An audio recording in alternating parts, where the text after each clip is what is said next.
প্রধান উপদেষ্টার পদ থেকে ডক্টর মোহাম্মদ ইউনূসের পদত্যাগের যে বিষয়টি তা স্রেফ একটা নাটক ছিল এবং সেই নাটকটি মারাত্মকভাবে ফ্লপ করেছে। এখনও পর্যন্ত অধিকাংশ রাজনৈতিক দল এবং রাজনৈতিক বিশ্লেষক সহ সাধারণ মানুষের অধিকাংশেরই এমনটাই ধারণা, এবং ভাবা হয়েছিল যে এই নাটক করে বেশ ভালো কিছু করা যাবে, লাভবান হওয়া যাবে, এবং এমন একটি গুঞ্জন ছড়িয়ে দিতে পারলে সবাই এসে ডক্টর মোহাম্মদ ইউনূসকে ঘিরে ধরবে, বলবেন যে না না না, আপনাকে যেতে দিব না আমরা, যেভাবে হোক আপনাকে থাকতে হবে, আপনিই আমাদের সর্বসেরা অভিভাবক। কিন্তু বাস্তবে আসলে তেমনটি দেখা গেল না। এবং এইগুলো আমার কথা নয়, এগুলো অধিকাংশ রাজনৈতিক দল এবং বিশ্লেষকদের যে মন্তব্য তার মধ্যে দিয়ে এমনটাই ফুটে ওঠে। কিন্তু উদ্দেশ্য আসলে কী ছিল? বিষয়টি যতটা এখনও পর্যন্ত যতটা জানা যাচ্ছে যে ডক্টর মোহাম্মদ ইউনূস তার অনুগত বা তার নিয়োগকর্তা ছাত্রদের ডেকে তিনি বললেন যে তোমরা এমন করছো কেন, এমন করলে তো আমি থাকবো না, আমি পদত্যাগ করব, অভিমানের সঙ্গে সম্ভবত বলছিলেন। সেটিকে ক্যাশ করলো এনসিপি, জাতীয় নাগরিক পার্টি, এবং রীতিমতো আন্তর্জাতিক গণমাধ্যম বিবিসি বাংলাতে সাক্ষাৎকারে নাহিদ ইসলাম সেটি বলে ফেললেন। উদ্দেশ্য ছিল তিনটি। একটি হচ্ছে এটি করে একটি বিশেষ মহলকে উত্তেজিত করে সেনাবাহিনীর বিরুদ্ধে উস্কানি দিয়ে মোটামুটি সেনাবাহিনীকে একটা নাস্তানুবোধ অবস্থায় নিয়ে যাওয়া।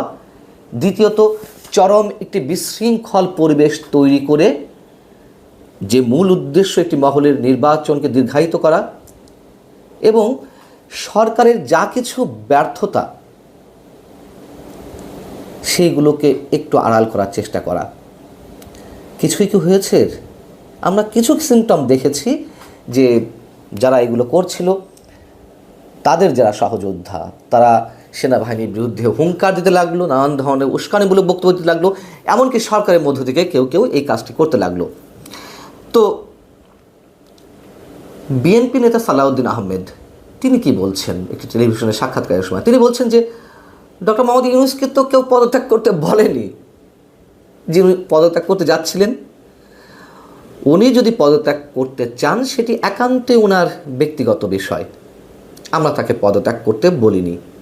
সেনাপ্রধান সম্পর্কে সালাউদ্দিন আহমেদ বলছেন সেনাপ্রধান এমন কিছু বলেননি যা তার জুরিসডিকশনের মধ্যে পড়ে না, বরং সাধারণ মানুষের যে চাওয়া প্রত্যাশা সেটি প্রতিফলিত হয়েছে সেনাপ্রধানের বক্তব্যে। এবং এরপরেও যদি উনি একান্তই ব্যক্তিগতভাবে তার দায়িত্ব পালনে অপারগতা প্রকাশ করেন সেটি তার বিষয়, রাষ্ট্র তার বসে থাকবে না। পৃথিবীর কোনো কিছুর জন্য বা কারোর জন্যই কোনো কিছু থেমে থাকে না। আরেকটি ইঙ্গিত তিনি দিয়েছেন যে ডক্টর মোহাম্মদ ইউনূস 1-11 সময় একটি রাজনৈতিক দল গঠন করতে চেয়েছিল, এখন তার মনে কী অবস্থা আমরা জানি না। বিবিসিকে বিএনপির কোনো নেতা বলছেন নির্বাচনের সুনির্দিষ্ট রোডম্যাপ ও 3 জন উপদেষ্টার পদত্যাগের যে দাবি ছিল তাদের, সেই ভাবনা থেকে বা এই ভাবনাগুলো আড়ালে নেওয়ার জন্য, বিতর্কগুলো এড়ানোর জন্য এমন একটি নাটক করা হয়েছে। এবং মাহমুদুর রহমান মান্না কি বলছেন আরেকটি টেলিভিশনে, একটি টক শোতে, বাংলা ভিশনে, তিনি বলছেন যে এনসিপিকে প্রমোট করেছে ডক্টর মোহাম্মদ ইউনূস। 52 থেকে আজ অবধি, 52 ভাষা আন্দোলন থেকে আজ অবধি বাংলাদেশে যতগুলো আন্দোলন হয়েছে তার নেতৃত্ব তো ছাত্ররাই ছিল, কিন্তু সেই ছাত্ররা কখনো ক্ষমতায় বসতে চায়নি, রাজনৈতিক দল গঠন করেনি। রাজনৈতিক দল গঠন করলেও তারা ক্ষমতায় যাওয়ার জন্য অতটা উদ্গ্রীব হয়ে ওঠেনি। কিন্তু 24 আন্দোলনের ছাত্ররাই তারা যে টার্গেট নিল ক্ষমতায় যাওয়ার, সেটিকে উৎসাহিত করেছেন ডক্টর মোহাম্মদ ইউনূস। উনি যদি পদত্যাগ করতে চানই সত্যি সত্যি, তাকে দড়ি দিয়েও কেউ বেঁধে রাখতে পারবে না। এবং উনি যেটি বলেছেন সেটি কথার কথা, এমনটাই মাহমুদুর রহমান মান্নার, মানে জাতীয় ঐক্যের মাহমুদুর রহমান মান্নার ব্যাখ্যা। এখন জামায়াতে ইসলামী কি বলছে? জামায়াতে ইসলামী একটা সর্বদলীয় আলোচনা সভার আহ্বান জানালো। এবি পার্টি কী করলো? সংবাদ সম্মেলন করে তারা বলল যে অন্তর্বর্তীকালীন সরকারের যে সব উপদেষ্টার কারণে জাতীয় ঐক্য বিনষ্ট হয়েছে এবং তারা বিভিন্ন বিতর্কিত কর্মকাণ্ডের মধ্যে ঢুকে পড়েছেন, তাদের পদত্যাগ করতে হবে। মানে কেঁচো খুঁড়তে গিয়ে সব ভাব বেরিয়ে আসছে, বিষয়টি এরকম। হেফাজতে ইসলামী বলল, ডক্টর মোহাম্মদ ইউনূস আমাদের অভিভাবক আর সেনাপ্রধান আমাদের স্তম্ভ। গণ অধিকার পরিষদ একটু সম্মান জানিয়ে কথা বলেছে ডক্টর মোহাম্মদ ইউনূসের প্রতি, না না স্যার, আপনাকে যেতে দেবো না, আপনি যে দায়িত্ব নিয়ে এসেছেন তা আপনাকে পালন করতে হবে। আর এসবের মধ্য দিয়ে যা কিছু আমাদের সামনে স্পষ্ট হলো, তাতে বিষয়টি এমন নয় যে ডক্টর মোহাম্মদ ইউনূস না থাকলে বিশাল কিছু হয়ে যাবে, এবং যারা নাটকটি করতে চেয়েছিল এবং এটির মধ্য দিয়ে এক ধরনের জিহাদ ঘোষণা করতে চেয়েছিল সেনাবাহিনীর বিরুদ্ধে, সেটি বোধহয় আর এগোচ্ছে না। তবে তারপরেও বলি, তারা কিন্তু থেমে নেই। যে কোনো ইস্যুকে কেন্দ্র করে বাংলাদেশকে অস্থিতিশীল করার একটা ভয়ঙ্কর প্রচেষ্টা তারা নিশ্চয়ই করবে। এখন